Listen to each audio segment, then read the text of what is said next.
ಕರ್ನಾಟಕ ಸರ್ಕಾರದ ಗುಟ್ಕಾ ವಿರುದ್ಧದ ಕಠಿಣ ಕ್ರಮಕ್ಕೆ ಸಾರ್ವಜನಿಕ ವಲಯದಲ್ಲಿ ಮೆಚ್ಚುಗೆ ವ್ಯಕ್ತವಾಗುತ್ತಿದೆ. ತಂಬಾಕು ಮತ್ತು ನಿಕೋಟಿನ್ ಹೊಂದಿರುವ ಗುಟ್ಕಾ ಹಾಗೂ ಪಾನ್ ಮಸಾಲ ಉತ್ಪಾದನೆ, ಸಂಗ್ರಹ, ಸಾಗಣೆ, ವಿತರಣೆ ಮತ್ತು ಮಾರಾಟಕ್ಕೆ 1 ವರ್ಷದ ನಿಷೇಧ ಜಾರಿಯಾಗಿರುವುದು ಮಹತ್ವದ ಹೆಜ್ಜೆಯಾಗಿದೆ.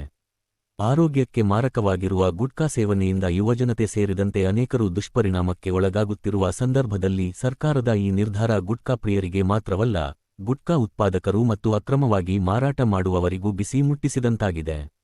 ಇಷ್ಟೇ ಅಲ್ಲ, ಸರಕಾರಿ ಕಚೇರಿಗಳು, ಸಾರ್ವಜನಿಕ ಸ್ಥಳಗಳು, ವಸತಿ ನಿಲಯಗಳು, ಶಾಲಾ ಕಾಲೇಜುಗಳು ಹಾಗೂ ಸರಕಾರಿ ಕಚೇರಿಗಳ ಶೌಚಾಲಯಗಳಲ್ಲಿ ಗುಟ್ಕಾ ತಿಂದು ಉಗುಳಿ ಗೋಡೆಗಳು ಮತ್ತು ಆವರಣಗಳನ್ನು ಗಲೀಜು ಮಾಡುತ್ತಿರುವುದಕ್ಕೂ ಈ ನಿಷೇಧ ಕಡಿವಾಣ ಹಾಕಿದಂತಾಗುತ್ತದೆ. ಗುಟ್ಕಾ ತಿಂದು ಎಲ್ಲೆಂದರಲ್ಲಿ ಉಗುಳುವವರಿಂದ ಸಾರ್ವಜನಿಕ ಸ್ಥಳಗಳ ಸ್ವಚ್ಛತೆ ಹಾಳಾಗುತ್ತಿರುವುದು ಮಾತ್ರವಲ್ಲ, ಇತರರಿಗೂ ತೊಂದರೆಯಾಗುತ್ತಿದೆ. ಹೀಗಾಗಿ ಸರ್ಕಾರದ ಆದೇಶ ಕೇವಲ ಕಾಗದದ ಮೇಲಿನ ನಿಷೇಧವಾಗದೆ, ಅಧಿಕಾರಿಗಳು ಕಟ್ಟುನಿಟ್ಟಾಗಿ ಜಾರಿಗೊಳಿಸಬೇಕು.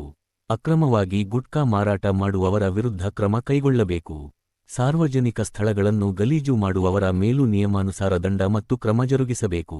ಆರೋಗ್ಯ ರಕ್ಷಣೆ ಜೊತೆಗೆ ಸ್ವಚ್ಛತೆ ಕಾಪಾಡುವ ನಿಟ್ಟಿನಲ್ಲೂ ಸರ್ಕಾರದ ಈ ನಿರ್ಧಾರ ಪರಿಣಾಮಕಾರಿಯಾಗಲಿ ಎಂಬುದು ಸಾರ್ವಜನಿಕರ ಆಶಯ. ಇದೇ ಜನರ ಧ್ವನಿ.